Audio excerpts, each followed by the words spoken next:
I think I've made too much of a connection with this watermelon, which is going to make this next bit very, very difficult for me.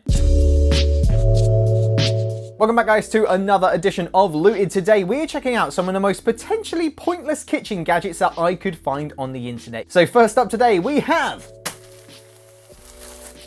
these things. These things are called STEM and they are BPA free. That's a good start. So basically, these are just little spritzers which you put inside fruit and then you can just spray the juices from the fruit on pretty much anything. Salads, desserts, your own skin, literally anything. So as it says on the packaging, we've got the small spritzer, we've got the large spritzer, and then we've got this little tray which I can only assume is where you put your spritzer so it doesn't get juice all over the worktop. So obviously, to test these spritzers out, we've got some fruit. We've got a grapefruit, an orange, a lime, and a lemon. So to get this started, we're gonna need a knife. So let's start off with the lemon. So we're just gonna cut the top off like that. Then we get the small spritzer and we literally screw it in the top. This is making a bit of a mess. That is well and truly screwed on, so we just take the cap off. And according to the box, we should be ready to go. So this should just spritz away. It works! Oh gosh, that's sour. Ben, open wide. Ah! Ah, it's so bitter. Vitamin C. Come on, Ben. Open wide. Come on. Just aim well. I'll try my best. Ooh, orangey. No. I'm getting some mixed feelings about these things. On one hand, they seem completely and utterly pointless. If you wanted to get orange juice out of an orange, just squeeze the orange. If you wanted to get lemon juice out of a lemon, just squeeze the lemon. But at the same time, I do enjoy the novelty of having a squeezy top on a fruit. You just don't see that every day, do you? As the lemon worked pretty well, I think we can ditch the lime, but let's try out the grapefruit. Now, I haven't had grapefruit in a long time, and if I remember correctly, I'm not a big fan of it, but I'm willing to give it another try. Ooh, that's really refreshing. All right, that was far more effective. Flavor combo. Now just to get the rest of the juice out.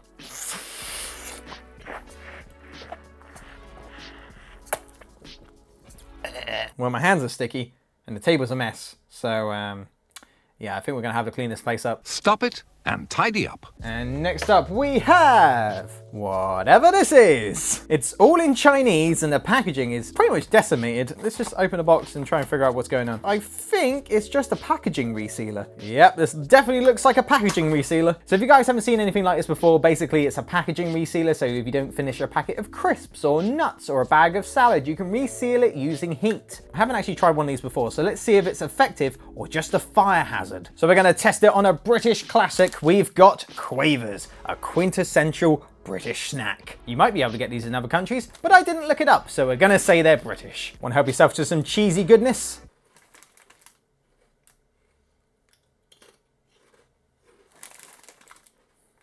You done yet? No. And that's you done. Let's reseal them. Oh. I don't know if you guys can see it, but basically there's a wire that runs across this bottom one, and as you squeeze it, the wire heats up and starts glowing red. When you move it across the packaging, it slowly melts it and reseals it. Hopefully, it's that simple. So starting from this side, we're gonna squeeze and slide. Is this working? Oh, squeeze and slide.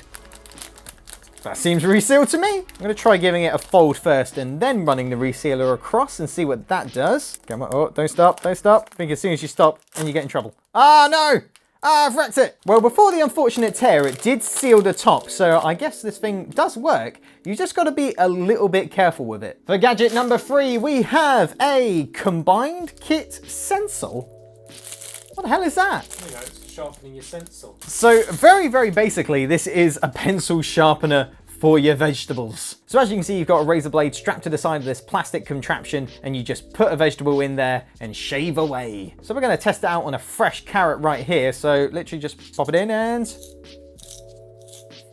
Struggling to see the point of this. Is it meant to be decorative? I don't know, Ben. I don't know. So the purpose of this gadget is to get nice ribbons of vegetables. I'm not sure why, because I don't exactly look very appealing. But come on, let's be honest, we all know what this is actually for. It's for making shanks out of vegetables. So if you ever find yourself in a sticky situation with just a parsnip and a sharpener, you can get yourself out of that sticky situation by making a makeshift shank. This is so absolutely pointless. I mean, how can this look decorative? What are you meant to do with that? Let's try stabbing something with this carrot. Damn it.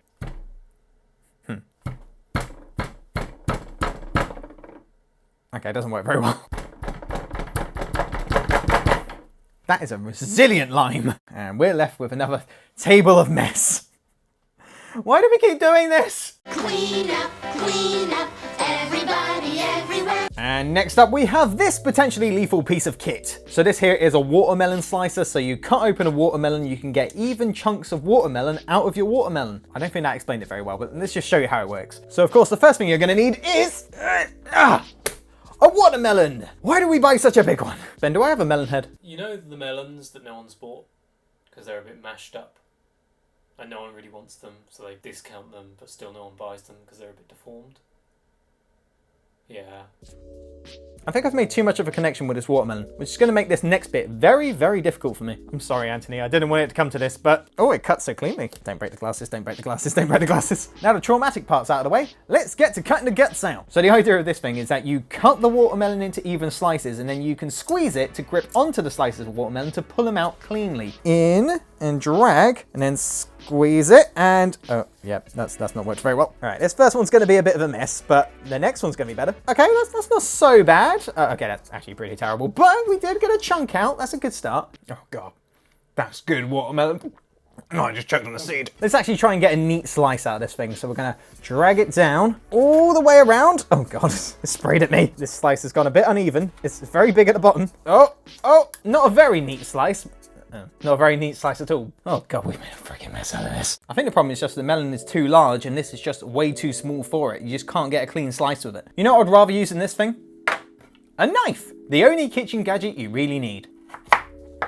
Much, much easier. Whilst this watermelon is well and truly messed up, let's try and make a slush out of this thing. Bottoms up.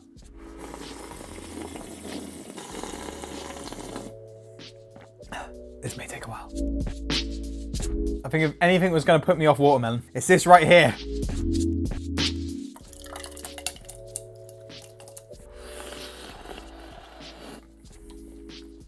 Yeah, it doesn't really work. All right, this video is going on for way longer than I expected. We should probably clean up this mess. And for our final kitchen gadget of the day, please God, make this less messy than the previous one. It is a pineapple corer. Yeah, I think we're going to make a lot of mess with this one. So for this one, you're going to need a pineapple. So the idea of this one is that you cut off the top and bottom of the pineapple and then you core it using this thing. And of course, like all other pointless kitchen gadgets, you need to start things off with the trusty knife. So let's cut off the bottom and the top. And just like that, we're ready to go. So we're just gonna squeeze this onto the top here, get it started a bit. It's well and truly going now, so we should just be able to twist the handle. This is actually surprisingly easy. It's not even that messy. This could be the best kitchen gadget we've ever used. Oh God, here comes the juice. Here comes the juice. Oh, okay, it's a bit messy. All right, stuff it. I'm just gonna... There we go. Look at that. Nice and clean. That is a sight to behold, isn't it? It's a perfect spiral, apart from the top bit, which broke off. But apart from that, the rest of it's a perfect spiral. So to get it off this thing, you just need to take off the handle like that. Perfect. Top bit broke, but look at that. Okay, oh, it's okay. It's very flimsy, and I've just made an awful, awful mess. But it looked neat for a second there, didn't it? If you want to make some perfect pineapple rings to put on a piece of gammon or a pizza, then this is a tool for you. Otherwise, you could probably just get away with using a knife. It does do a very neat job of cutting out the core. I mean, that is pretty much perfect. Oh, I've got an idea. Fancy up your drinks with a little bit of pineapple. I've had too much watermelon today. So for the final verdict, if I had to pick one of these gadgets to take home with me today, it would have to be the knife. Literally anything these gadgets could do, apart from the packaging resealer, the knife can do just as well, but with just a little bit more work, and saves you having to clutter up your kitchen with tat. Obviously, I don't think the knife could core a pineapple as easily as this thing, but let's be honest, do you eat enough pineapple to condone buying a gadget just for coring a pineapple? If you do, go grab yourself one. And with that, that's going to be it for another edition of Looted. I should stop waving that knife around. If you like this video, hit like. If you really like this video, hit subscribe. We've got more videos on the way. You can also follow us on Twitter, Facebook and Instagram. I've even got my own personal Twitter, which you can follow me on there. Also, if you want to support the channel, we've got our own Patreon page and we've just opened up our own Discord channel. So if you want to check that out, links in the description. We'll see you guys in the next one. Have a good one. Gosh, my hands are sticky.